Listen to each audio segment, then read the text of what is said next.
PDS నాయకులు ఉన్నారు, ఒకసారి మాట్లాడే ప్రయత్నం చేద్దాం. చెప్పండి అన్న, ఎట్లా చూస్తారు? ఇప్పుడు ధర్మేంద్ర ప్రధాన్ రాజీనామా చేసిండు, యుద్ధం ఇంతటితో అయిపోయినట్టేనా? ఈ పోరాటం ధర్మేంద్ర ప్రధాన్ రాజీనామా చేయాలని చెప్పేసి ఢిల్లీ జంతర్ మంతర్ కేంద్రంగా దేశవ్యాప్తంగా జరిగినటువంటి విద్యార్థుల యువజనుల పోరాటం ఇది విజయం. విద్యార్థుల యువజనుల పోరాట విజయం. ఇది ప్రజాస్వామ్య విజయం. ప్రజాస్వామ్యం గెలిచింది కాబట్టి ఇది ప్రధాని రాజీనామాతో ఆగేది కాదు. దేశ ప్రధానమంత్రి రాజీనామా చేయాలి. ఈ పరీక్షల వైఫల్యాలు ఎందుకు జరుగుతున్నాయో దేశ ప్రధాని మాట్లాడాలి, క్షమాపణ చెప్పాలి. దాంతో పాటుగా ఈ దేశాన్ని అనేక సంక్షోభాలకు నెట్టారు. అనేక సమస్యలు ఉన్నాయి. ఇంకా ఈ దేశంలో అవినీతి ఉంది, నిరుద్యోగ సమస్య ఉంది. తర్వాత ఈ దేశాన్ని కార్పొరేట్లకు అప్పచెప్తా ఉన్నారు. వీటన్నిటి మీద యువత విద్యార్థులు రేపు పోరాటాలకు రాబోతున్నారు. ఈ పోరాట స్ఫూర్తితోటి రేపు దేశవ్యాప్తంగా విద్యార్థులు యువతే ఈ దేశాన్ని కాపాడుకునేటువంటి ఒక దేశభక్తియుత పోరాటం చేయబోతున్నారు. అందుకనే ధర్మేంద్ర ప్రధాన్ రాజీనామాతోటి పోరాటం ఆగిపోయే సమస్య లేదు. పోరాటం మరింత ముందుకు పోతుంది, మరింత శక్తివంతం అవుతుంది. విద్యార్థుల యువత ఇప్పటికే 12 ఏళ్ల మోడీ పాలనలో అనేక వైఫల్యాలు ఉన్నాయి. అది విద్యారంగం, నిరుద్యోగ సమస్య, అనేక వైఫల్యాలు ఉన్నాయి. అవినీతి ఉంది. తర్వాత ప్రజాస్వామ్యాన్ని కూని చేస్తున్నారు, రాజ్యాంగాన్ని కూని చేస్తున్నారు. కాబట్టి ఈ అన్ని అంశాలను యువత విద్యార్థులు పరిశీలిస్తున్నారు. ఈ దేశాన్ని కాపాడుకోవడం కోసం దేశభక్తితో పోరాటాన్ని కొనసాగిస్తారు. అందుకనే ఇప్పటికే బీజేపీ ప్రభుత్వం, కేంద్ర కేబినెట్, నరేంద్ర మోడీ భయపడుతున్నారు. ఆయన భయపడి అర్ధరాత్రి బెడ్రూమ్ నుంచి ఒక వీడియో మాట్లాడి పెట్టాల్సిన పరిస్థితి వచ్చిందంటే విద్యార్థులు యువత జంతర్ మంతర్ కేంద్రంగా జరుగుతున్న పోరాటానికి భయపడరు. కాబట్టి భయపడాల్సింది పాలకులు. అంటే పోరాటాన్ని అణిచివేస్తేనో నిరంకుశంగా లాఠీ చార్జీలు చేస్తున్న విద్యార్థులు యువత పోరాటాలకు భయపడరు. ఈ పోరాటం మరింత ముందుకెళ్తుంది. ప్రజాస్వామ్యాన్ని, దేశాన్ని కాపాడుకునేటువంటి పోరాటం భవిష్యత్తులో మరింత శక్తివంతంగా ముందుకు పోతా ఉంది. విద్యార్థులు యువతే కాదు, దేశవ్యాప్తంగా అన్ని వర్గాల ప్రజలు, మేధావి వర్గాలు, సెలబ్రిటీలు అందరూ కూడా దీనికి మద్దతుగా ఉన్నారు. ఈ పోరాటం జయప్రదం అవుతుంది. ఇది విద్యార్థుల యువజనుల సాధించిన పోరాట విజయంగా మేము భావిస్తా ఉన్నాం. ఇప్పుడు ధర్మేంద్ర ప్రధాన్ రాజీనామా చేశాడు, కానీ ఏదైతే ఈ చనిపోయినటువంటి వాళ్ళ కుటుంబ సభ్యులకి ఇంకా అమౌంట్ ఇవ్వలేదు. ఇంకా చాలా డిమాండ్స్ కూడా కాక్రోచ్ జనతా పార్టీకి సంబంధించినటువంటి నాయకులు కూడా ముందు పెట్టిండ్రు. అవి ఇంకా అమలు కూడా చేయలేదు. ఇంకా సంబరాలు చేసుకుంటారు, అయిపోయినట్టు ఇదంతా. ఇది కేవలం సంబరాలంటే తాత్కాలికంగా ధర్మేంద్ర ప్రధాన్ రాజీనామా మీద జరిగినటువంటి ఇది తాత్కాలిక విజయం. ఇంకా భవిష్యత్తులో వాళ్ళు ఇచ్చినట్టు 3 డిమాండ్లు ఉన్నాయి. చనిపోయిన కుటుంబాలకు ₹1 కోటి ఎక్స్గ్రేషియా ఇవ్వాలి. దాంతోపాటు విద్యార్థుల మీద నిరసనకారుల మీద పెట్టిన కేసులను ఎత్తేయాలి. ధర్మేంద్ర ప్రధాన్ రాజీనామా చేయాలి. ఈ 3 డిమాండ్లు అంగీకరిస్తున్నట్టు ప్రభుత్వం చెప్పింది. రేపు ఆచరణలో రేపు ఏం జరగబోతుందో తెలుస్తుంది. కాబట్టి పోరాటం ఆగిపోయే సమస్య లేదు, పోరాటం కొనసాగుతుంది. ధర్మేంద్ర ప్రధాన్ రాజీనామాతో పాటు ఈ దేశానికి నరేంద్ర మోడీ పనికిరాడు, ప్రధానమంత్రిగా కొనసాగే నైతిక అర్హత లేదు. కాబట్టి అనేక రకాల సమస్యలు ఉన్నాయి. 12 ఏళ్ల కాలంలో ఈ దేశంలో అనేక వైఫల్యాలు ఉన్నాయి. పాలనా కాలంలో వాటన్నిటి మీద కూడా యువత విద్యార్థులు రేపు పోరాటాలు చేయబోతున్నారు. ధర్మేంద్ర ప్రధాన్ రాజీనామాతోని పోరాటం ఆగేది కాదు. ఈ పోరాటం మరింత శక్తివంతంగా రేపు ముందుకు వస్తుంది. ఆ 3 ప్రధానమైన డిమాండ్లు ఒప్పుకున్నామని ఇప్పుడు వాళ్ళు ప్రకటించారు. రాతపూర్వకంగా కూడా చెప్పుకున్నారు. కాబట్టి అమలు కాకపోతే మళ్ళీ పోరాటం, విరామం లేదు పోరాటానికి. ఈ దేశం నుండి, మోడీ నుండి, ఆర్ఎస్ఎస్ నుండి, బీజేపీ నుండి, నరేంద్ర మోడీ నుండి దేశాన్ని విముక్తి అయ్యేంత వరకు పోరాటం కొనసాగుతుంది. దేశవ్యాప్తంగా ఈ పోరాటం జయప్రదం అవుతుంది. ఇప్పుడు ఇదంతా కూడా సిజేపీ విజయంగా చూడాలా, లేకపోతే భారతదేశంలో ఉన్నటువంటి యువత విజయంగా చూడాలా? భారతదేశంలో ఉన్న యువత విద్యార్థుల విజయం, ప్రజాస్వామ్యం గెలిపిది, రాజ్యాంగ స్ఫూర్తి గెలిచిన సందర్భం ఇది, ప్రజలందరూ గెలిపిది. అందుకనే అనేక సంస్థలు, శక్తులు, సంఘాలు, పోరాట సంఘాలు దీంట్లో ఉన్నాయి. కాబట్టి ఇది దేశంలో ఉన్నటువంటి భారతదేశ యువత పోరాటం, విద్యార్థుల పోరాటం, సంఘటిత శక్తి పోరాటం, ప్రజాస్వామ్యం గెలిచిందని చెప్పేసి మేము భావిస్తా ఉన్నాం.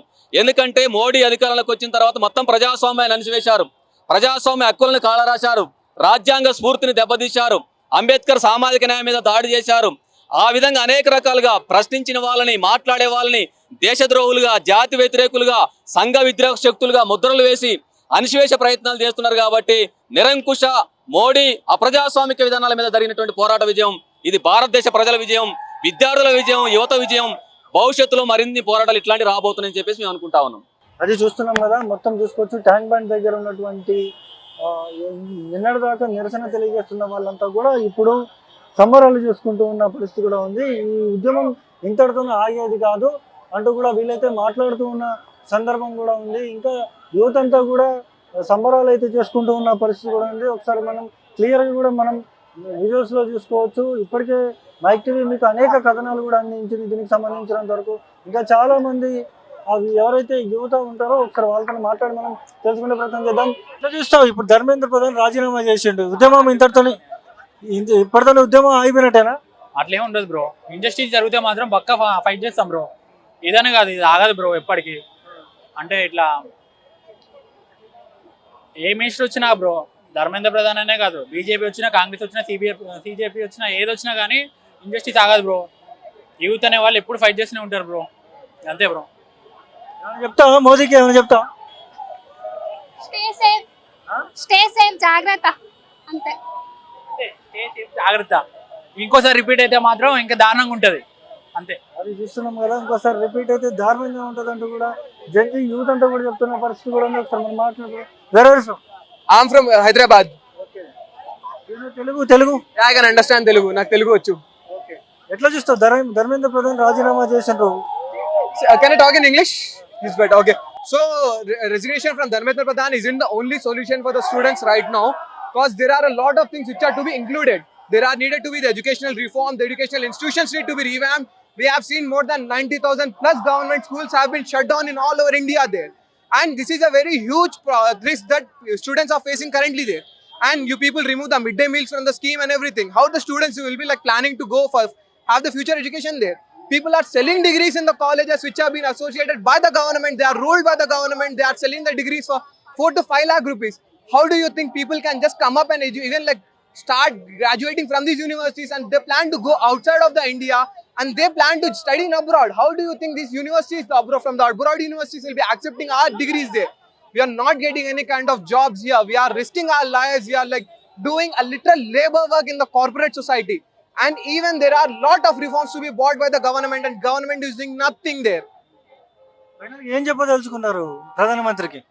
See, my request to the Prime Minister is that it's okay if you are having your government there, like please choose a wise minister who can handle the post, who can take criticism, who can handle the work properly. Dissolve NTA. NTA has done a lot of hectic work this time. You need to dissolve NTA. You need to bring another body which can handle the process of all the exams there. It's not easy that having 89 paper leaks in your entire tenure. I request the Modi government to look forward for this. You can do something better so that the people can come and vote for you here. We aren't against the government here. We are against the government who isn't doing its work. It's their job, it's their rule, it's their thing which has to be done. And I think they should not like just stand up and say ये मेरी कुर्सी है. भाई तुम्हारी कुर्सी नहीं है, हम लोग जिताए थे तुम लोगों को, हम लोगों से तुम लोग उधर सत्ता में बैठे हो. सत्ता अगर से हाथ से हम लोग दिला सकते हैं तो सत्ता छीनने की ताकत हम भी रखते हैं. అది చూస్తున్నాం కదా, భారతదేశంలో ఉన్నటువంటి యువత అంతా కూడా ఖచ్చితంగా నువ్వు జాగ్రత్తగా ఉండాలి నరేంద్ర మోదీ అంటూ కూడా వీళ్ళు మాట్లాడుతున్న సందర్భం కూడా ఉంది. ఇంకా చూసుకోవచ్చు, ఇంకా దీనికి సంబంధించినటువంటి ఇష్యూస్ అన్ని కూడా మాట్లాడుతూ ఉన్న పరిస్థితి కూడా ఉంది. ఇంకా చాలా మంది కూడా ఉన్నారు, మనం ఒకసారి మాట్లాడే ప్రయత్నం చేద్దాం. భయ్ ఎక్కడి నుంచి వచ్చారు? ఎక్కడి నుంచి? ఉప్పల్. ధర్మేంద్ర ప్రధాన్ రాజీనామా చేసిండు, ఎట్లా అనిపిస్తుంది? ఫస్ట్ వికెట్ డౌన్ అన్న, ఫస్ట్ వికెట్ డౌన్. అండ్ ఇంకా చాలా వికెట్స్ పోవాలి. I wish ethanol, Nitin Gadkari, Nirmala Sitharaman, ఇంకా చాలా ఉన్నాయి. వై బికాస్ ఏదైతే వాళ్ళు నొక్కేయాలనుకున్నారో యంగ్ బ్లడ్ జనరేషన్ని ఏదైతే నొక్కేయాలనుకున్నారో, but the youth of the country is rebuilding. Okay, అది నేను కోరుకుంటాను. వీళ్ళు ఏంటంటే ఇప్పుడు బీజేపీని క్వశ్చన్ చేస్తాను, అది అని కాదు. గవర్నమెంట్లో ఎవరున్నా మేము క్వశ్చన్ చేస్తాం, అది మా బాధ్యత, అది మా రైట్. డెమోక్రసీ, ఇది democratic country, and moreover it's a constitution right for us. Okay, ఇప్పుడు మాట్లాడాలి అంటే ఓకే, ఎవరు ఎడ్యుకేషన్ మినిస్టర్ రిజైన్ చేసేసారు. Okay, but what comes to state, ఎప్పుడైతే సీఎం ఉన్నారు కదా రేవంత్ రెడ్డి, 15,000 పోస్ట్ ఇస్తా అన్నాడు. ఏది పోలీస్ వాళ్ళకి 15,000 ఇవ్వలేదు, 5,000 అన్నాడు, మళ్ళీ 7,000 అన్నాడు. మేము వాళ్ళని కూడా క్వశ్చన్ చేస్తాం. నాట్ ఓన్లీ బీజేపీ, ఓ ఇస్ నా ఫ్రెండ్ వీడియో తీస్తున్నానా, ఎవరైతే రూలింగ్లు ఉన్నారో వాళ్ళందరినీ మేము క్వశ్చన్ చేస్తాము. బీజేపీ అని కాదు, కాంగ్రెస్ అని కాదు, ఏ గవర్నమెంట్ వచ్చినా మేము ప్రొటెస్ట్ చేస్తాము. తప్పైతే క్వశ్చన్ చేస్తాం, అట్స్ ఆ రైట్. అంతే. ఏమైనా చెప్తావా? నరేంద్ర మోదీకి వీడియోలు చేస్తున్నాడు. నరేంద్ర మోడీకి చెప్పేది ఏం లేదు అన్న. If he wants to run the country goodwill, we all are ready. ఆయన తప్పు ఇలా చేసుకొని అంతే స్కామ్లు చేసుకుంటా కూర్చుంటే మేము ఏం చేయలేమన్నా. మోడీ గవర్నమెంట్ పడిపోవాలని మేము అనుకున్నాం, because it's a democratic country. వాళ్ళైతే హిందూ రాష్ట్రం కావాలనుకున్నాం, మరి వేరే లెట్ వాళ్ళన్నా. హిందూ రాష్ట్రం అయితే ఇది సెక్యులర్ కంట్రీ, అది మాకు secularism first. Will run the if he wants to run the country well, he need to run by constituency rights. ఏదైతే కాన్స్టిట్యుయెన్సీలో ఉందో, ఏదైతే డెమోక్రటిక్ రైట్స్ ఉంటుందో దాన్ని బట్టి రన్ చేస్తే బాగుంటుంది. అది నా రిక్వెస్ట్.